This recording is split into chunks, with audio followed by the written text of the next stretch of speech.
तीन T20 मैचों में क्लीन स्वीप करने के बाद सबको उम्मीद थी कि टीम इंडिया वनडे में भी श्रीलंका को उसी की जमीन पर बड़े आसानी से मात दे देगी। और इसकी वजह भी वाजिब थी, क्योंकि हिटमैन रोहित शर्मा और किंग कोहली इस पहले वनडे मैच से विश्व विजेता बनने के बाद मैदान पर अपनी पहली बार वापसी भी कर रहे थे। लेकिन फैंस की इन उम्मीदों पर पानी फिर गया। भारत और श्रीलंका के बीच 3 मैचों की वनडे सीरीज का पहला मैच टाई हो गया। कोलंबो में पहले खेलते हुए श्रीलंका ने 230 रन बनाए और भारत को 231 रन का लक्ष्य दिया। लक्ष्य का पीछा करने उतरी भारतीय टीम भी 230 रनों पर ही सिमट गई। हालांकि इस मैच को देखकर फैंस को एक ऐसे ही मैच की याद आ गई जो दशकों पहले भारत में ही खेला गया था। आज के इस एक्सप्लेनर में हम इसी पर बात करेंगे और जानेंगे कि आखिर फैंस को दशकों पुराना वो मैच क्यों याद आ गया, और साथ ही ये भी जानेंगे कि वो मैच किसके और किसके बीच खेला गया था। नमस्कार, मेरा नाम है मार्तन सिंह और आप देख रहे हैं डेली लाइन।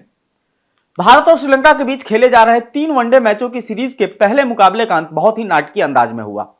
दोनों टीमों के बीच कोलंबो के आर प्रेमदासा स्टेडियम में यह मैच खेला गया, जो कि टाई हो गया।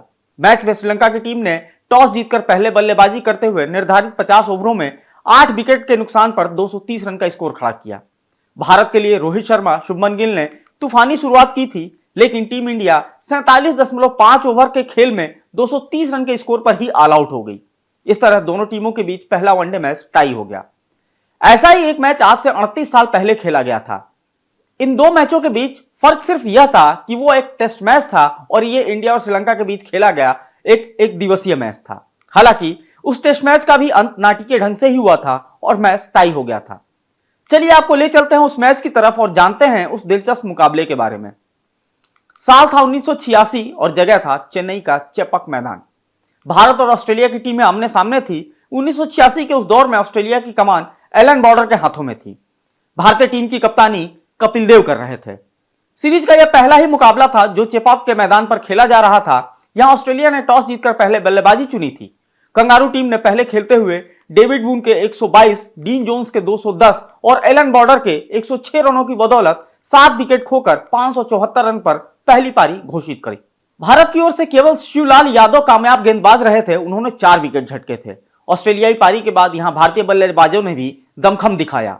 श्रीकांत, अजहरुद्दीन, रवि शास्त्री के अर्धशतकों के साथ ही कप्तान कपिल देव ने तेज तर्रार शतक जड़ डाला था। भारतीय टीम अपनी पहली पारी में 397 रन बना पाई थी। यह पहली पारी के आधार पर ऑस्ट्रेलिया को 177 रन की बढ़त मिली हुई थी। अच्छी खासी बढ़त मिलने के बाद ऑस्ट्रेलिया ने अपनी दूसरी पारी महज 170 रन पर ही घोषित कर दी। दरअसल उस दौर में टेस्ट क्रिकेट में 300 से ज्यादा रन का लक्ष्य हासिल करना इतना आसान काम नहीं था, वो भी चौथी पारी में। ऐसे में ऑस्ट्रेलिया की टीम भारतीय टीम को 348 रन देकर निश्चिंत हो गई। लेकिन यहां भारतीय बल्लेबाजों के तेज तर्रार खेल और दमखम भरी पारियों ने ऑस्ट्रेलिया को चिंता में डाल दिया था। यहां श्रीकांत ने ताबड़तोड़ बल्लेबाजी शुरू की। श्रीकांत के 39 रनों पर आउट होने के बाद सुनील गावस्कर ने मोहिंदर अमरनाथ के साथ शतकीय साझेदारी की। भारतीय टीम को जीत की राह भी इससे दिख गई। अमरनाथ 51 रन और गावस्कर 90 रन बनाकर आउट हुए। इसके बाद मोहम्मद अजहरुद्दीन ने 42 और चंद्रकांत पंडित ने 39 और रवि शास्त्री ने 48 रनों की लाजवाब पारियां खेली। चंद्रकांत और शास्त्री का स्ट्राइक रेट तो 100 से ऊपर का रहा। ऐसे में भारतीय टीम लगभग जीत के कगार पर पहुंच गई थी। भारतीय टीम को एक वक्त जीत के लिए महज 17 रन की दरकार थी और उसके पास 4 विकेट बाकी थे। यहां चेतन शर्मा जो 23 रन बनाकर खेल रहे थे, उनका विकेट गिरा और फिर बैक टू बैक विकेट गिरने लगे। आखिरी में भारत को जीत के लिए 1 रन की जरूरत रह गई थी और उसके 9 विकेट गिर चुके थे। अब आखिरी विकेट के तौर पर मनिंदर सिंह मैदान पर रवि शास्त्री का साथ देने उतरे। भारत को जीत के लिए 4 रन चाहिए थे। सामने गेंदबाज थे ग्रेग मैथ्यूज। क्रीज पर पहले से जमे रवि शास्त्री ने स्ट्राइक अपने पास रखी। पहली गेंद पर कोई रन नहीं बना। दूसरी गेंद पर शास्त्री ने 2 रन चुरा लिए। तीसरी गेंद पर सिंगल लिया और इसी के साथ स्कोर लेवल हो गया। शास्त्री को उम्मीद थी कि अब स्कोर बराबर हो गया है और मैच भारत जीत सकता है। इसीलिए स्ट्राइक इसके बाद जो है उन्होंने मनिंदर सिंह को दे दी। यानी भारत ने 347 रन बना लिए। अब जीत के लिए 1 रन चाहिए था, लेकिन स्ट्राइक पर मनिंदर सिंह थे।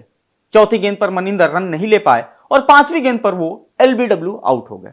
इसी के साथ कपिल देव एंड कंपनी दूसरी पारी में 347 रन पर ही ऑल आउट हो गई और मैच टाई हो गया।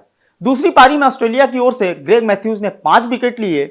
उनके साथ रे ब्राइट ने भी 5 विकेट चटकाए। इस मैच को क्रिकेट इतिहास में सबसे रोमांचक मुकाबलों में भी शुमार किया जाता है।